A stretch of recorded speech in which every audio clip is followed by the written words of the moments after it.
esta vai ser a minha resposta e eu ressalvo, aviso que não é um julgamento. O julgamento fica a seu critério. Bom, em primeiro lugar, eu lamento que tenha havido o vazamento. Eu, a princípio, na minha ingenuidade, quando eu vi aquilo, pensei que alguém tivesse grampeado um telefonema entre os dois, né? Mas depois fiquei sabendo que era um microfone durante o programa, os dois microfones ficaram ligados, ficaram ativos durante o intervalo, e aí muita gente pode ter gravado, né? Alguém deve ter visto, ouvido aquilo, resolveu partir para a gravação, né? Não creio que tivesse alguma intenção de prejudicá-la, nada, mas achou bonito, achou pitoresco, achou que ia dar audiência, né? E aí foi. Então, não era destinado, era apenas uma conversa pessoal, não era destinado à publicidade, eu tenho certeza de que foi isso, né? Mas eu fiz anotações aqui para seguir um roteirinho. Eu espero que não traga prejuízo a ela, né? Porque eu sei que não houve essa intenção de divulgar, era só ali um desabafo de uma colega para um colega. Bom, agora, como se tornou público, eu preciso dizer uma coisa, esclarecer uma coisa, né? Principalmente por causa da primeira inverdade que ali está. Eu quero repetir as palavras dessa inverdade. Abre aspas.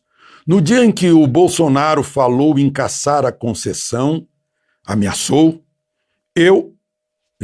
quer dizer, ela disse ele, né, mas sou eu, né? Ele endossou, achou que era lindo, que tinha que caçar a concessão da Globo, tá? Botou no Twitter isso. Isso é gravíssimo, porque eu jamais faria isso. Pela minha índole, pela ética, pelo respeito a uma emissora que sempre me respeitou. Não faria isso. Outra questão é que ela afirma que ele foi diretor daqui toda a vida. Gente, eu tive lá 32 anos. Eu nunca fui diretor. Chamava-se editor regional quem comandava a redação, o jornalismo. Foi durante 5 anos, de 1990 a 1995. 5 anos, em 32 anos. Uma outra coisinha é que, quando eu botei a mensagem a que ela se refere, leu, depois da entrevista da Regina Duarte, em solidariedade à Regina, eu botei a mensagem dizendo que eu pensava que a CNN seria uma alternativa, mas ficou igual, né? Mas eu não disse, eu não citei nenhuma emissora, né? Não citei nenhuma emissora.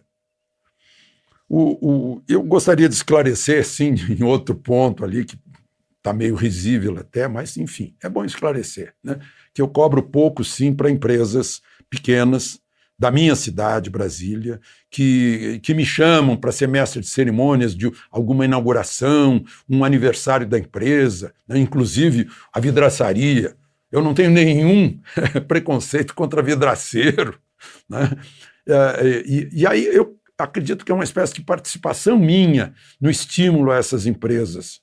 E aí eu cobro alguma coisa simbólica.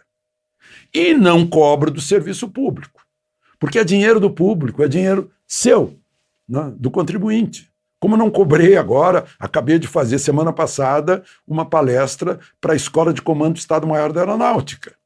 Como outro dia, tempos atrás, fiz uma palestra para o Ministério Público Federal. Como faria agora, nessa quarentena, a quarentena impediu, uma palestra para ouvidoria do Distrito Federal. Né? E assim tem sido. Eu não cobraria, por exemplo, aqui do SENAC ou do SENAI, eu não cobraria, porque é verba pública, né? E tem uma outra inverdadezinha menor, é coisa pequena, mas enfim, né? Que ela afirmou lá pelas tantas que a CNN não o chamou. Não o chamou. Parece que estava numa torcida, mas enfim. Mas o fato é que chamou por meses e chama até agora, até hoje. Eu, por exemplo, vou participar de um programa da CNN no fim de semana, né? Assim como vou participar na sexta-feira de manhã do Aqui na Band, com o meu querido Lacombe, né? O Luiz Ernesto Lacombe. Eu estou com com essa liberdade, estou lá no Canal Rural, porque eu gosto muito do agro, né? Estamos aqui juntos com 1.300.000 por aí, né? Estamos juntos. Ontem fez 4 anos de Twitter, somos quase 2,5 milhões no Twitter, mais de 1 milhão no Instagram, ou seja, eu estou em boa companhia, né? E eu estou homenageando a minha companhia, não estou me homenageando, não. Mas aí eu percebi que o meu querido amigo Camarote, né, estava lá constrangido. E aí só tem uma coisinha, ele chamou meus seguidores de radicais. Eu devo dizer que eu não faço filtragem de ideologia, né? Quanto mais diversidade de ideias, é melhor para um canal, porque a gente recebe, na rede social, a gente recebe o retorno. E a gente avalia com quem está conversando, avalia as opiniões das pessoas, isso é muito, muito saudável, né? E ele teria razão, inclusive, na hora que falou, ele cuspiu no prato que comeu. Teria razão se fosse verdade aquilo que a interlocutora dele falou, né? Se fosse verdade. Mas, como eu expliquei para vocês, não é verdade, é impossível, né? Porque não é da minha ética, né? Não respeitar quem sempre me respeitou. Bom, e por fim eu queria mostrar que são opiniões pessoais, né? Então eu não me meto em ideias, opiniões pessoais, as pessoas se revelam pelas suas opiniões, eu não vou me meter nisso, eu não vou julgar, né? E se você me perguntar como eu recebi tudo isso, eu digo que foi com um único sentimento, o de surpresa, né? Surpresa porque fomos colegas, né? Fomos parceiros em programas, fomos parceiros. E até hoje, né, nos encontramos na missa de domingo, né, inclusive na fila da comunhão.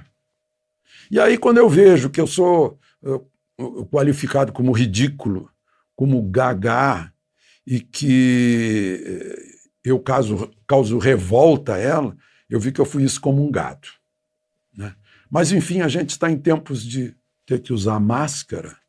Às vezes se usa máscara por tanto tempo que ela se esgarça e cai.